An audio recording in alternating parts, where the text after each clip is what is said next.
Welcome, everybody, to the Tools for the Modern Man podcast. I'm your host, Pete Beskus, and today my very special guest is Amanda Traugutt, and she is the owner of Elevated Resumes. And I really wanted to bring her on because this is a hot topic. This is something that's on everybody's mind these days, especially people who are being laid off or who are transitioning jobs. And the first thing they always go to is their resume. I was fortunate enough to be part of an amazing group that connected me to Amanda. And that's why I love my network because I get to meet great, wonderful people like you, Amanda. Welcome. And thank you for being on the show today. Yeah, thank you so much for having me. I'm excited to talk about this subject because I get a lot of questions. Yeah, this is an awesome one because when you and I first talked, I was doing some research for some friends and some colleagues and some peers who were, had been laid off, had been looking for jobs. And with my experience, in the workplace, I come more from applying for jobs, hiring people, what things I wanted to look at. And when you and I first connected, it was really so I could get another expert's point of view on, what are some other things people are looking for and what do you see from your clients? So tell me a little bit before we dive into the nitty gritty. Um, Tell me a little bit about how you got here and how you created Elevated Resumes. Yeah, so I actually started out in a university setting in career services. And so I was helping medical students, RNs, physical therapists try to get into their internships or externships and then get jobs after school. And I loved it. And that was when I was in school to get my MBA, which my dream was to start a business, become an entrepreneur. So I didn't realize I was going to get to merge those two things once I got out of school. But just because people knew what I was doing, they naturally started asking, well, can you help me with my resume? Or do you have any tips? Or can you help me with this? Or how do I position this? And so it just became a natural fit that I was kind of that go-to person. And then I was actually moving across the country. My husband got relocated. And so I was leaving my job at the time and thought, well, what better time than now to see? And I actually met my business partner at the time, and she is a designer. And so we kind of merged my expertise in the career field and resumes and her expertise in design and started, building Elevated Resumes as a personal branding company for people that are looking to move up in their careers. So our resumes are a little bit unique in that we have professional designers actually create them after they're written. And we've just been going at it ever since. I One of the reasons why I wanted you on the podcast and one of the reasons why I really enjoyed our conversation before was that you have a very unique take on resumes and you even use the line right now, personal branding. Mm-hmm. And I heavily believe in this. Like as someone who's always cultivated my own career and my own self, it's we work for companies, we work for people, we have our own, companies, but you're really selling yourself everywhere. Yes. So how do you guys approach it, you and your partner, with the personal branding and now also the career getting, like the going after what you want? Yeah. So we really combine messaging and design. And the reason that we combine the two and we think it's so important is because the messaging can be great, but if it's super hard to read, unclear, really long, paragraphs of words, then the messaging is not coming across. Well, And it's funny you mentioned yeah, that because I'm an engineer and I spent 20 plus years in a corporate setting and many years in the public setting as well. And I notice engineers have a horrible track record for putting the smallest font, the most amount of minutia in a resume. And when the yes. minute you look at it, a friend of mine actually said it the other day, I want to vomit when I look at Mhm. it. It's like So looking at a term paper, for it's like, oh gosh, this is gonna be hard to get through. yeah. So tell me, what are some of the first things design has to do with, that human experience of looking at a resume? Readability, readability. The whole point of design is not to be splashy, and that's all great. You want to make that initial first impression, but if it's making it harder for the reader to get through the content, it's having the opposite effect. So I like to tell people when you're thinking about your resume, you kind of want to think about it like we're all taught how to kind of write papers, right? Mhm. So you start when you're reading, you start with the introduction and then you move through to the conclusion. But when you're writing a paper, you actually start with the body and then you write the introduction last. So we take that same approach in actually designing the resumes and making sure that the summary section at the top is kind of like an introduction into what you want the reader to take away throughout the rest of the page. And so you write that last because you want to pull out those things you're going, you know, I'm not exactly sure if they're going to get this, but it's a really important message that I need to tell.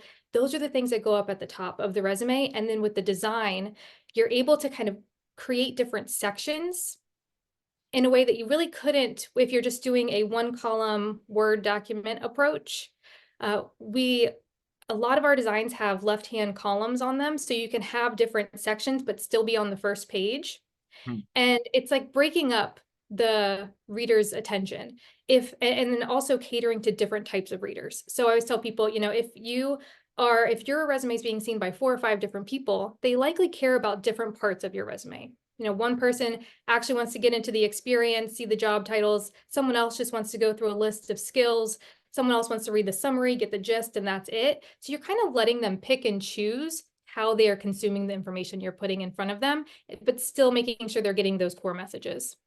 So this will kind of lead to my next question, which with AI and with a lot of people having their resume filter through kind of that first computer pass, right?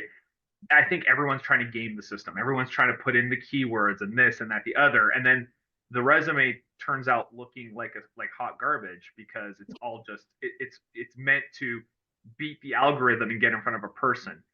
How do you balance that component to the fact that once it gets to a person, that that person wants to read it or wants to, you know, spend more than a second on it? I'm so glad you brought this up because, you know, it's still, I think everyone's heard the statistic that there's like the hidden job market and there's so many jobs that aren't posted publicly. And it's estimated to be around 70% of roles that are filled that aren't posted publicly. And then depending on different statistics, it's anywhere from 60 to 80% of jobs are filled through networking. Mm-hmm. But if you look out there for resume advice, dominantly it's about beat the bots and ATS and applicant tracking systems and put a whole bunch of keywords on your resume.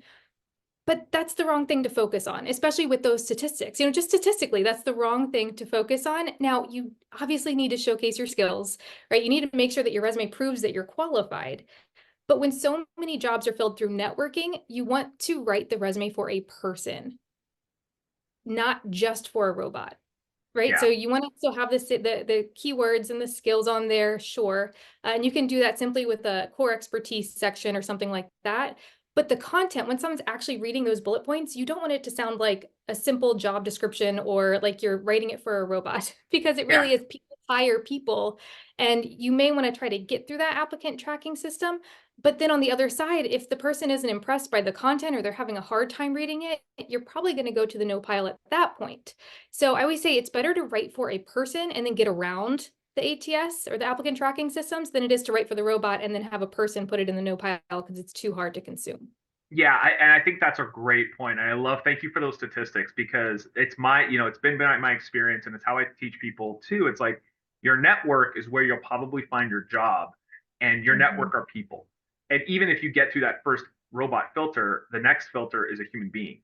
And I know personally, anytime I've looked at resumes, when I'm hiring teams, when I'm looking at stuff, right? If I don't have a strict like you have to look at something this way, you know, with requirements, but if I get to just free form look, you have about 3 to 5 seconds before I stop reading, right? And I have a very short patience for garbled stuff or jargon or not being able to articulate what you have in there. So yeah, you're right. Like if it comes to me and I'm looking at it, you know, you got 3 to 5 seconds to make up like for me to hook me, Yep. Yep, and exactly. then I'll actually read it. Yes, yeah. And so many of our clients actually come to us because they tried to leverage their network and someone said, "Oh, yeah, your experience is great. Pass your resume over. I'll send it to so and so inside the company." And they pass their resume over and then the person doesn't want to send it to their internal team in the company because they're like, "Oh, I know your experience is great, but this is not, maybe go redo this. And then they're going, oh, I don't know how to redo this. And so they come to us because they're actually going through that process, and a person is reading it and they're like, well, I wrote it for, ATS. I thought I'd be going that way. But the person's like, yeah, I don't know if this is ready to pass off to another person. Let's try it again. So it really is important, especially if you are leveraging your network in any way to make it so that it's really readable for a person. Yeah, and I think there's something that I always tell anybody, myself included, when I'm looking at revamping my resume, having another person just look at it and give you some honest feedback as the first step. Maybe not going straight to a professional, but just going to a colleague and being like, "Would you hire me based off this?" Yes. And then oftentimes a great question to ask is there anything that's unclear, or, what you might think because you're so inside the experience and it's the job you do day in and day out, what you think makes perfect sense. They're going, I have no idea what this actually means. And so then you can go reword that for a person that isn't in your life every day. Yeah. So let's talk now. What are some of the top things that everybody's make like you got to have this and you've got to make this as clearly visible as possible? What are kind of the top ones?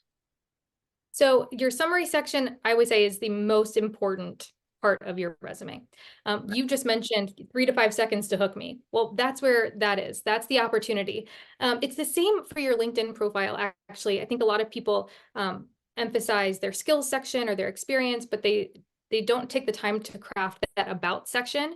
And it's kind of the same thing where if you're putting it up at the top and you're making it kind of the predominant thing on your resume, the person that's reading it's going to assume this is the most important piece of content. And so you want to make sure that really hooks them in. And I think the approach we take is different than what a lot of people think it would be. A lot of people think of the summary section. They think I need to put how many years of experience I have and my top hard skill. And oftentimes those things are really easy for someone to get just by looking at your titles. So I always tell people if there's something that's super implied, just like they can look at your title and say Chief Marketing Officer, you want to have marketing in the title, but you don't want every single part of your summary section to be talking about marketing because they get it. So instead of talking about what you do, talk about how you do it, how you are a successful Chief Marketing Officer, how you've been able to drive revenue or whatever it is that your goals are.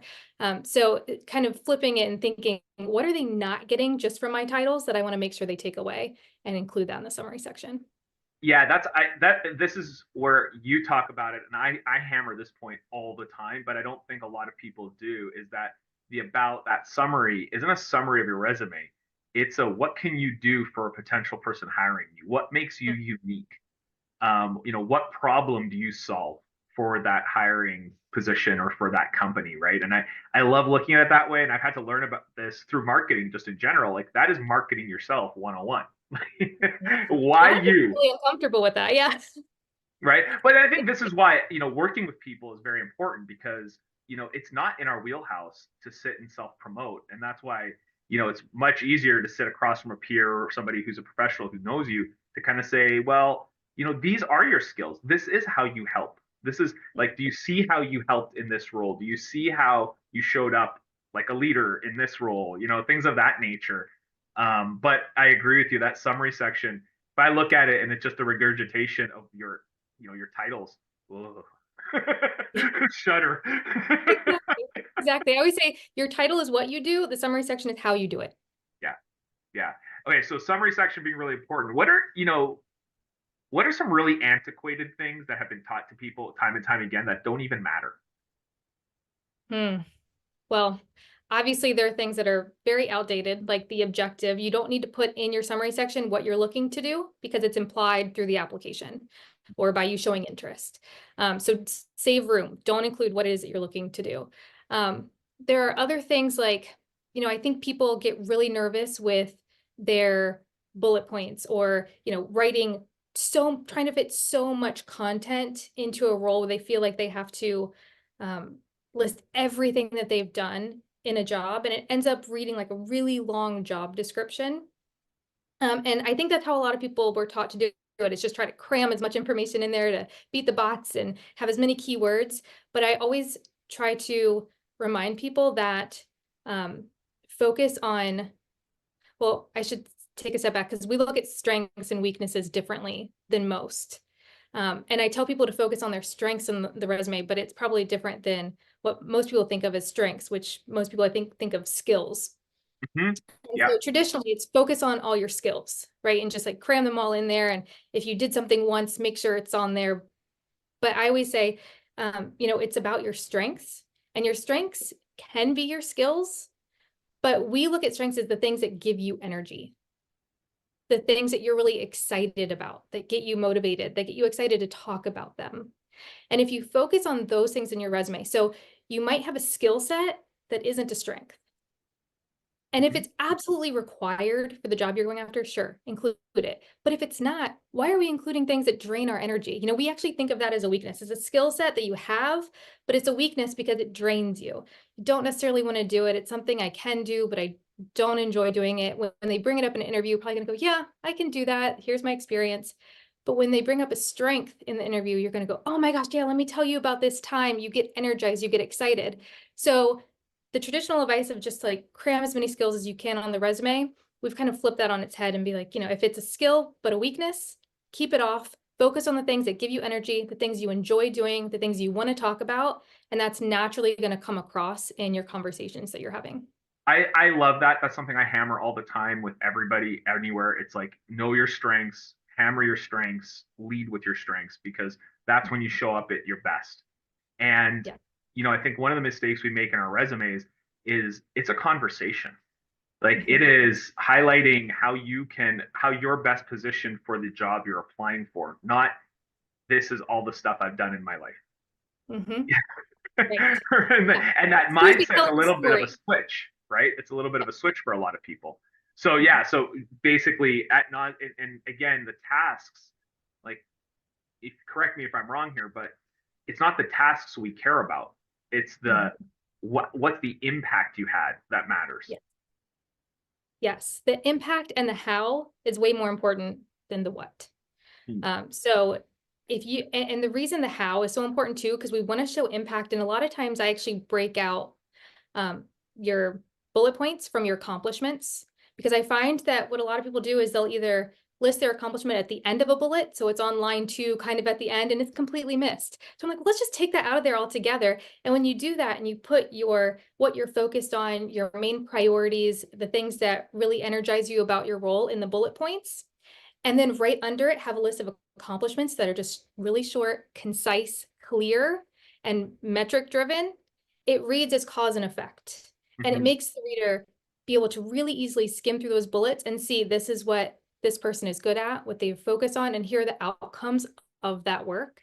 And I find that that's a really clean way to kind of present any role that has a lot of metrics tied to it so that they don't get lost. What's interesting about that is somebody who's hired people. When I look at resumes, right? Um, if I can tell a lot about the person by the way they've crafted their communication.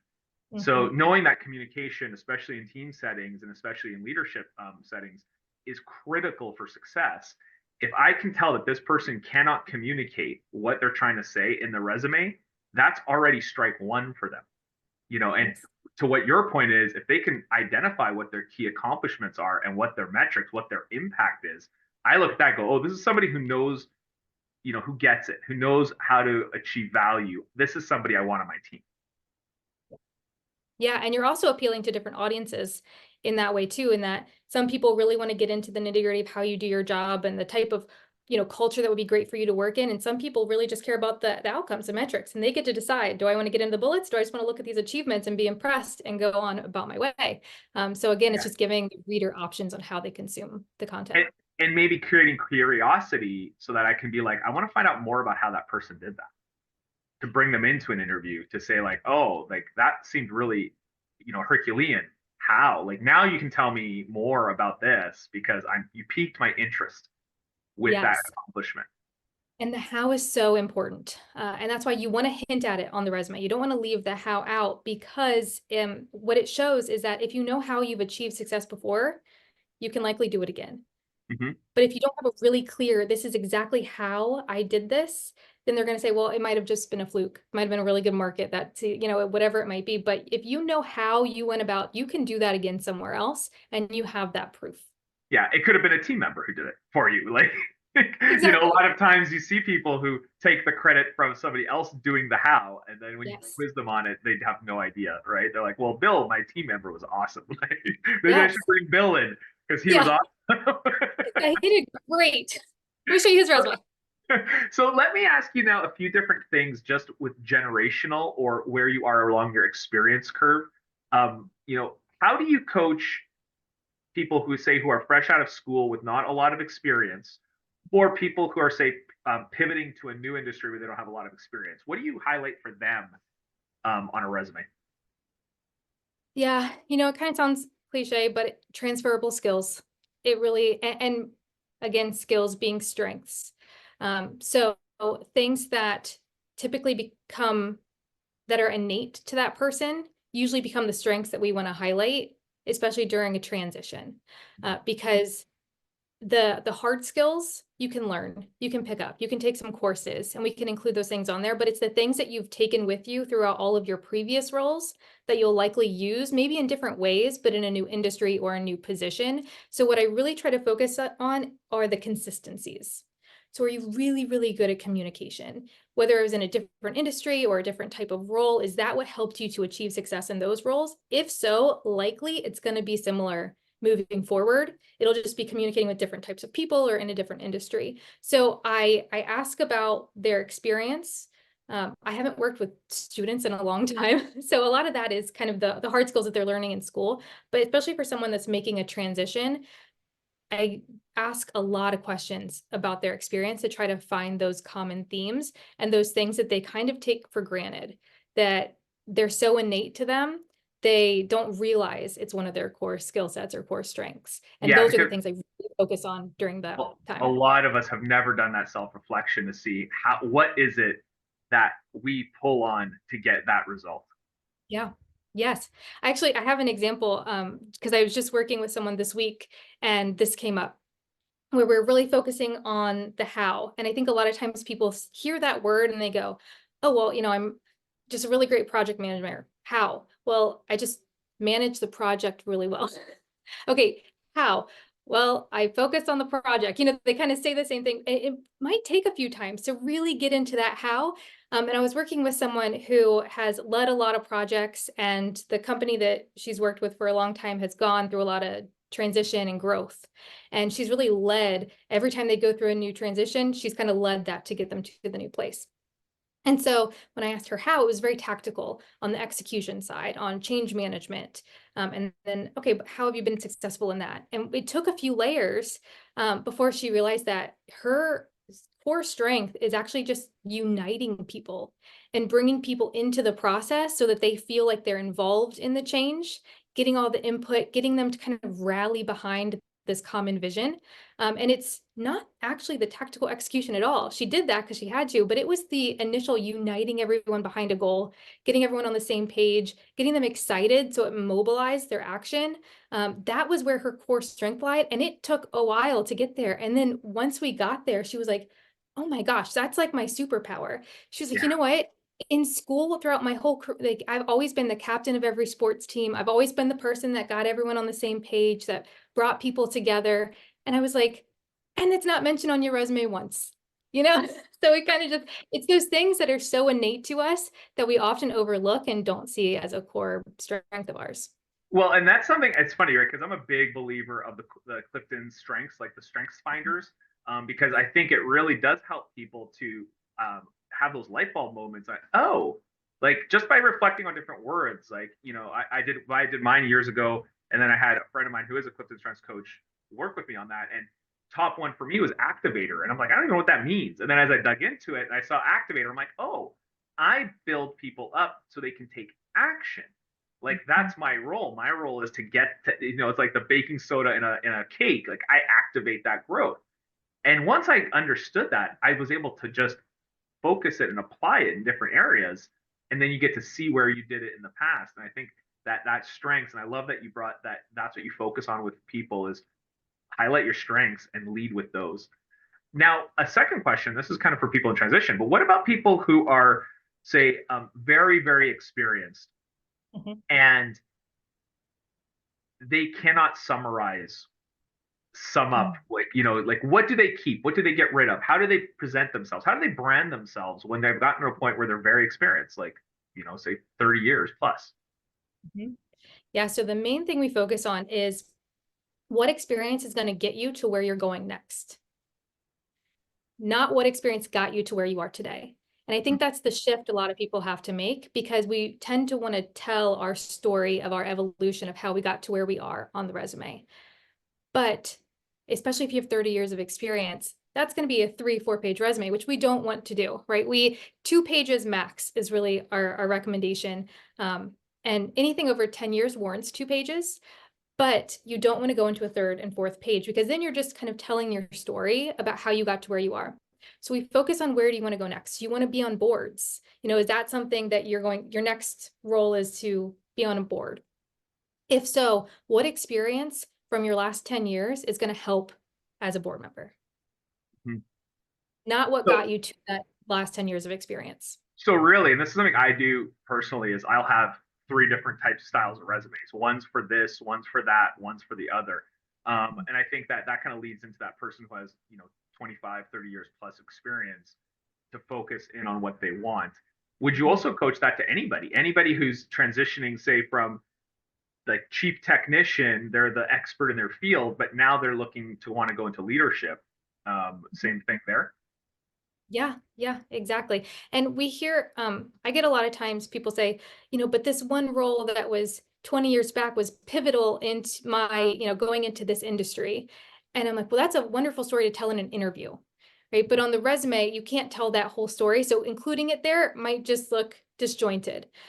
So save those stories that you're excited about how you got to where you are for the interview, and really keep the resume for what you want to do next, and really focus on the last 10 years of experience, which is, it can be really hard for people, but the last 10 years is what someone's going to look at to decide whether you're ready for the next role or not. Mm-hmm. Typically, it's not the role that you had 15, 17 years ago. And make sure that when you know what that next role looks like, you're focusing on the last 10 years of experience and asking yourself, what have I done in this chunk of time? And even if you can go 5 to 7, great. What have I done in this chunk of time that's going to get me into that next position that will help someone, basically help me prove that I'm ready for this next role? Yeah, I think it's really good advice, focusing on the last 5 to 10 years and highlighting how that's going to get you to the next role. What do you do with gaps, or say some of those companies that just didn't work out, right? Yep. Yeah. So gaps, I think people get a lot more concerned about them than they should be. They typically are not going to be the make or break. If you are qualified and you have an impressive resume and you had a great interview, they're not going to say, well, that 2-year gap, I don't know. It's not going to be as make or break as you think it might be. But one way that you can do it is to separate out additional experience from your professional experience. So this also goes for people that maybe had a gap where they did a bunch of freelance work, or they decided to go out on their own as a consultant for a while and they're trying to get back into the industry. So separating out your experience into freelance experience, professional experience, consulting experience, and having it in different buckets helps someone to kind of see, okay, during this time they were doing freelance work, instead of trying to go through the titles and reading and figuring out what it all was. So you're just making it really, really clear for the reader that you're not trying to hide anything, right? Especially if you've had a 1-year gap, there is no need to hide. That is not that big of a deal. People aren't going to, care that much about it. So you just be honest with it, be upfront with it. And you can explain it more. If they want a cover letter, you can always explain it in there, but most of the time you just leave it for the interview, because it's not actually going to be your make or break. Okay. No, that's really good to know, because I know a lot of people make a big deal about that, and especially in the "I've just been laid off" section, like to say, you go 9 months without a job, or 10 months, or a year without a job. Is it probably, it's probably more important to talk about what did you do during that time? Like, how did you fill your time? What you focused on? Like you said, if it was freelancing, it might just be I was in between jobs, but while I was in between, I was focused on X, Yes. Y, and Z. Exactly. So if you are, get laid off and then you go right into freelancing, make sure you put that on your resume, right? So have a freelance experience section that talks about that freelance experience. Or if you get laid off and you say, what can I do during this time? How can I make some connections? And you go do some volunteer work, have a community leadership section where it details out that volunteer work.